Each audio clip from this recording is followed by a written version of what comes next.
A young woman arrives at a castle gates during a thunderstorm, claiming to be a princess. The queen places a single pea beneath 20 mattresses and 20 feather beds. By morning, the girl is bruised and sleepless, proving her royal blood through her sensitivity. The prince marries her and they live happily ever after. But what if I told you this beloved fairy tale isn't about finding true love at all? What if the real story hidden beneath Hans Christian Andersen's innocent prose reveals a disturbing tale of psychological manipulation, class warfare, and the systematic abuse of vulnerable women? The truth behind The Princess and the Pea is far more sinister than you ever imagined. Welcome back to Sinister Stories. Don't forget to subscribe and comment your favorite topic for our next deep exploration into the dark side of fairy tales. Let's start with the most overlooked detail in this fairy tale: the timing. A mysterious young woman appears at the castle gates during a violent thunderstorm, soaked to the bone, desperate for shelter. Most people read this as a coincidence, a chance encounter that leads to true love. But when you analyze the pattern, a far more disturbing truth emerges. This wasn't the first time someone had knocked on those castle doors during a storm. The queen's immediate reaction tells us everything. She doesn't seem surprised. She doesn't hesitate. She already has a test prepared. Why would a queen have a sensitivity test ready to deploy at a moment's notice unless this scenario had played out many times before? The royal family had been operating this scheme for years. They would monitor weather patterns, knowing that desperate travelers would seek shelter during the worst storms. Young women traveling alone were particularly vulnerable, cast out from their homes, fleeing arranged marriages, or escaping poverty. These women had nowhere else to go, making them perfect targets for manipulation. Think about the geography here. The castle wasn't located on a busy trade route where random travelers might pass through. It was isolated, accessible only to those who specifically sought it out. The queen and prince had cultivated a reputation throughout the surrounding kingdoms. Word spread that the royal family was searching for a bride, and that they would test any woman who claimed royal blood. This created a twisted funnel system. Desperate women, many of them genuinely believing they had noble heritage or simply fabricating claims out of desperation, would make the dangerous journey to this remote castle. The storms weren't random acts of nature the family dealt with. They were opportunities the family waited for. The more vulnerable the woman, the better. Someone caught in a storm, soaked, exhausted, and frightened, would be in the perfect psychological state for what came next. Their defenses would be down. They would be grateful for any shelter, any warmth, any kindness. They wouldn't question the unusual sleeping arrangements or the strange behavior of their hosts. The royal family had turned weather patterns into a hunting schedule and young women into prey. But why target women who claim to be princesses specifically? The answer reveals the calculated cruelty behind this entire operation. The royal family wasn't just looking for any victim. They were looking for women with a very specific psychological profile. Women who claimed royal heritage, whether real or imagined, possessed certain traits that made them ideal targets. They had been raised with expectations of refinement, sensitivity, and delicacy. Even if they were lying about their noble birth, they would try to embody these characteristics to maintain their deception. This made them more susceptible to the physical and psychological torture that was about to unfold. Real princesses, raised in luxury, would indeed be more sensitive to physical discomfort. Their bodies weren't accustomed to hardship. But here's the twisted genius of the scheme. Even fake princesses would try to demonstrate this sensitivity to prove their claims. They would exaggerate their discomfort, thinking it would convince their hosts of their noble breeding. In doing so, they walked directly into the trap. The queen understood that women claiming royal blood would also possess a specific type of pride and desperation. They needed validation of their status, whether real or fabricated. This need made them willing to endure almost anything to prove themselves worthy. They couldn't simply accept shelter and leave. They had to prove they belonged in this world of luxury and privilege. Women from lower classes who lied about their heritage were often the most vulnerable of all. They had already demonstrated a willingness to deceive to improve their circumstances. This suggested a level of desperation that the royal family could exploit. These women had burned bridges in their previous lives by making false claims. They had nowhere to retreat to if the test failed. The beauty of the system was its self-selection mechanism. Only the most desperate, most psychologically vulnerable women would attempt to reach the castle during a storm while claiming royal heritage. The journey itself served as a preliminary screening process, filtering out anyone with strong support systems or alternative options. By the time these women knocked on the castle doors, they had already demonstrated exactly the kind of helplessness and need for validation that made them perfect victims for what the royal family had planned.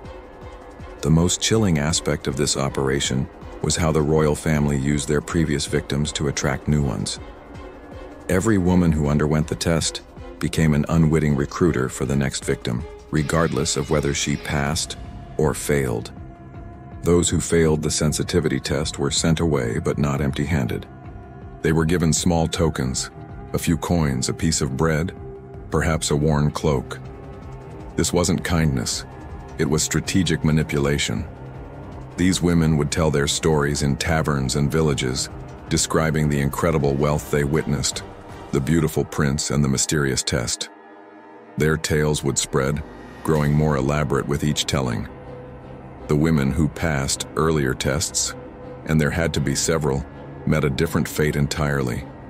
They became cautionary tales whispered in dark corners, stories of princesses who entered the castle and were never seen again, or who emerged months later, hollow-eyed and broken, refusing to speak of their experiences. These rumors added an element of danger that perversely made the challenge more appealing to certain types of desperate women. The royal family had weaponized gossip itself. Every story, whether it painted them as generous hosts or dangerous predators, served their purposes. The tales of wealth attracted the greedy. The stories of romance drew in the lonely. The rumors of danger appealed to those who had already lost everything and felt they had nothing left to lose.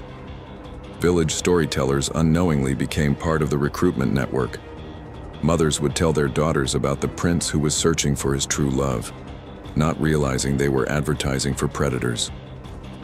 Young women facing arranged marriages or poverty would hear these tales as escape routes, not recognizing them as invitations to a different kind of trap. The genius of the operation lay in its sustainability.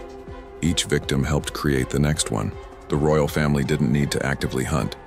They had created a system where desperate women would come to them willingly, already primed for manipulation and abuse. By the time our unnamed princess arrived at those castle gates, she was walking into a well-oiled machine of exploitation that had been perfected through countless previous victims. When the queen placed that single pea beneath 20 mattresses and 20 feather beds, she wasn't conducting a whimsical test of royal sensitivity. She was implementing a sophisticated form of psychological torture that would break down her victims' mental defenses while maintaining complete deniability. Sleep deprivation has been used as a torture method for centuries because it's devastatingly effective and leaves no visible marks. The human body can survive weeks without food, days without water, but only a few days without sleep before experiencing complete psychological breakdown. The queen understood this science intimately. The pea wasn't meant to cause physical pain. It was designed to create just enough discomfort to prevent deep sleep while being small enough to seem ridiculous if the victim complained. This is a classic gaslighting technique. If the woman protested about her discomfort, she would sound insane complaining about a tiny pea. If she said nothing, she would suffer in silence while her captors maintained their innocent facade. But the real torture wasn't just the pea. It was the entire sleeping environment. 20 mattresses created an unstable, constantly shifting surface. Every movement would send ripples through the layers, making it impossible to find a comfortable position. The height meant that any attempt to get up during the night risked a dangerous fall. The victim was essentially trapped in an elevated prison that swayed and shifted with every breath. The feather beds added another layer of sensory torture. Feathers are notorious for poking through fabric, creating hundreds of tiny irritation points across the skin. Combined with the instability of the mattress stack, the victim would spend the night in constant low-level discomfort that prevented any possibility of restful sleep. Modern sleep studies have shown that even minor environmental discomforts can prevent the deep sleep cycles necessary for mental and physical recovery. The Queen had created the perfect storm of sleep disruption, not painful enough to justify escape, but uncomfortable enough to guarantee a night of torture. The genius of the method was its subtlety. To outside observers, the royal family had provided their guest with the most luxurious sleeping arrangements imaginable. 20 mattresses, 20 feather beds. Who could complain about such extravagance? By morning, the victim would be in the perfect state for the next phase of manipulation. Sleep deprivation doesn't just cause tiredness.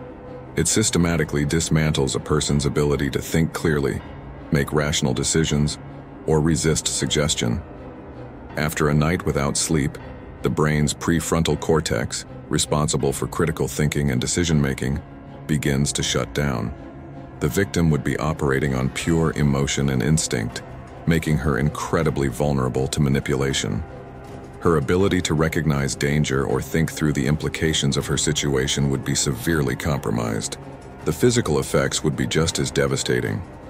Sleep deprivation causes increased pain sensitivity, making every small discomfort feel magnified. The victim would indeed be bruised, not from a tiny pee, but from a night of tossing and turning on an unstable surface, trying desperately to find comfort that was deliberately made impossible. This physical state would serve as proof of her royal sensitivity. The bruises and exhaustion weren't evidence of noble breeding. They were evidence of successful torture. But the victim, in her sleep-deprived state, might actually begin to believe the explanation herself. This is how trauma bonding begins.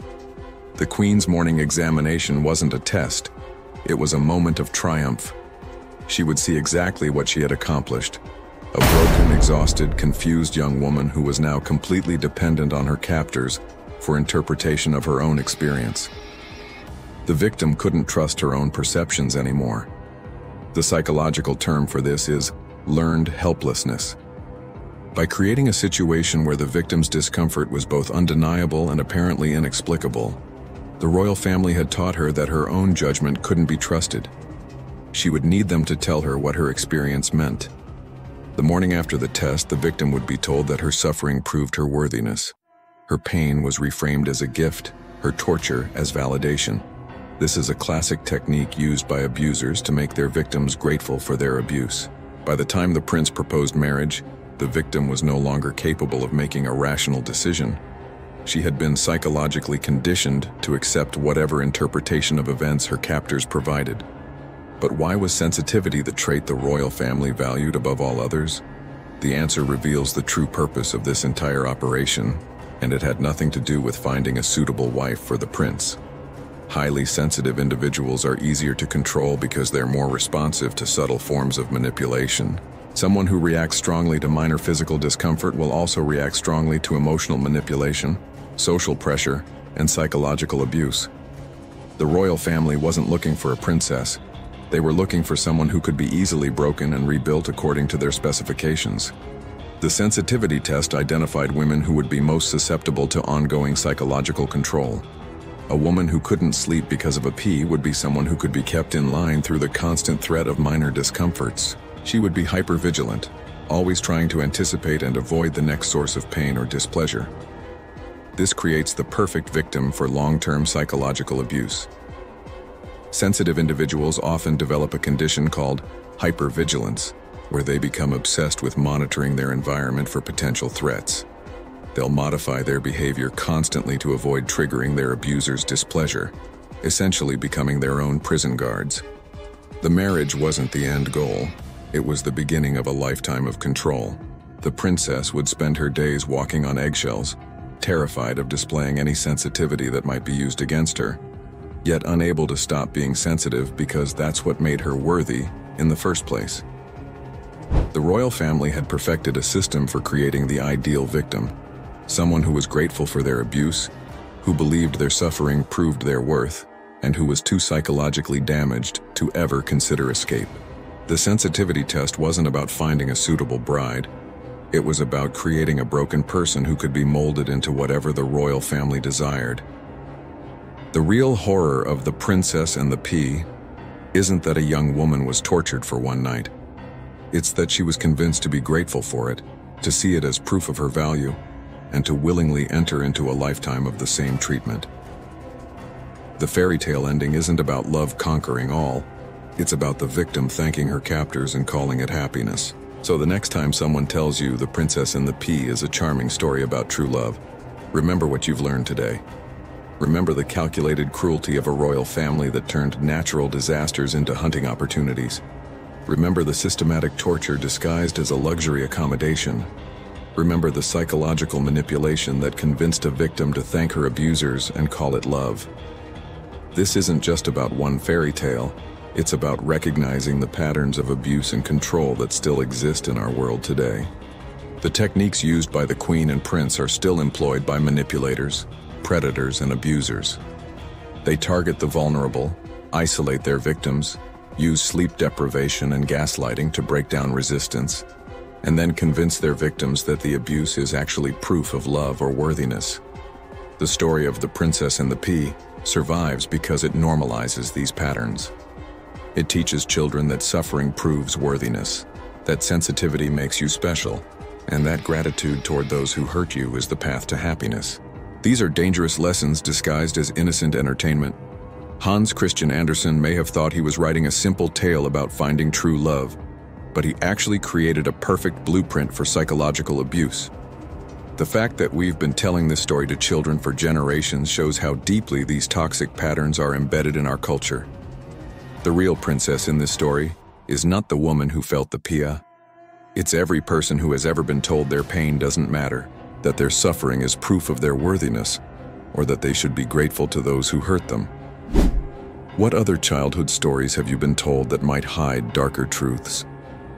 Think about the fairy tales that shaped your understanding of love, relationships, and what it means to be worthy of happiness.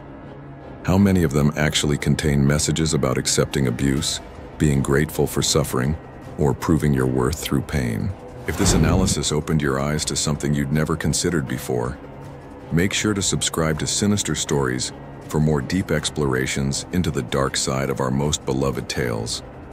Hit that notification bell so you never miss an episode where we uncover the disturbing truths hiding in plain sight. And here's something to think about. Comment below and tell me which fairy tale you'd like me to analyze next. What story from your childhood always felt a little off to you? What happily ever after never quite sat right? Your suggestion might be the next story we expose for what it really is. Because sometimes the most dangerous stories are the ones we're told are safe.